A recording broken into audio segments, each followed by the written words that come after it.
nk'uko intego y'umunsi yabivugaga ngo kwibera hano ntako bisa, nk'umujene tucyumva iyo sije yo ko kwibera hano ntako bisa, ni iby'agaciro muri kino gisibo kandi kongera kuzamuka umusozi nk'uko Yezu yazamukanye na Simoni na Petero ndetse na Yohani ku musozi wa Tabora. Naye twumvisha dufite iyo nyota nyine yo kuza kuzamukana na Yezu kuri uyu musozi.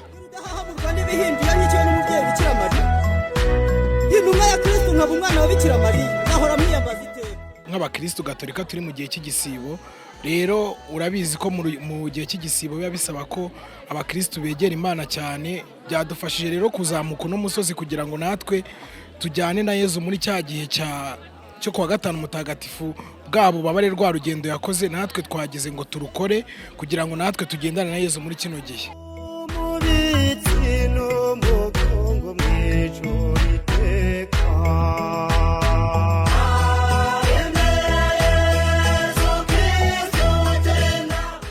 Natwe nk'abajene bo muri Arkidiocese ya Kigali by'umwihariko muri kaminuza twaje muri Hiking for Jesus, ni ibintu byiza cyane.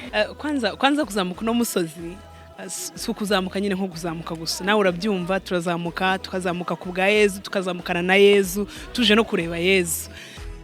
Imana yamuhaye byinshi, yamugize umunyamabanga, n'umubyeyi ni ugabine miteka.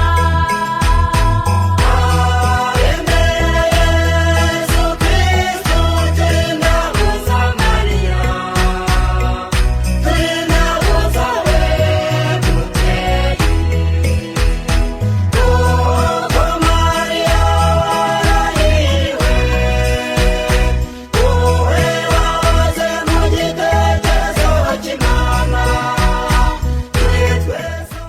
biravunanye nk'umujene, ariko twabikoze twishimye kuko twari tuzi ko tuje dusanga nyine umukiza wacu.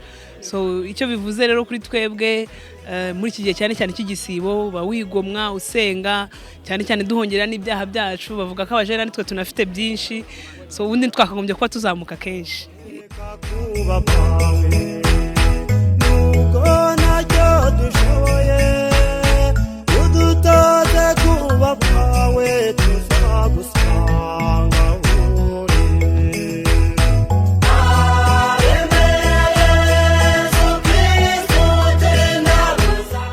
Ko ibintu byabaye byiza cyane, dutahanye ingabire nyinshi, twagize ibihe byiza.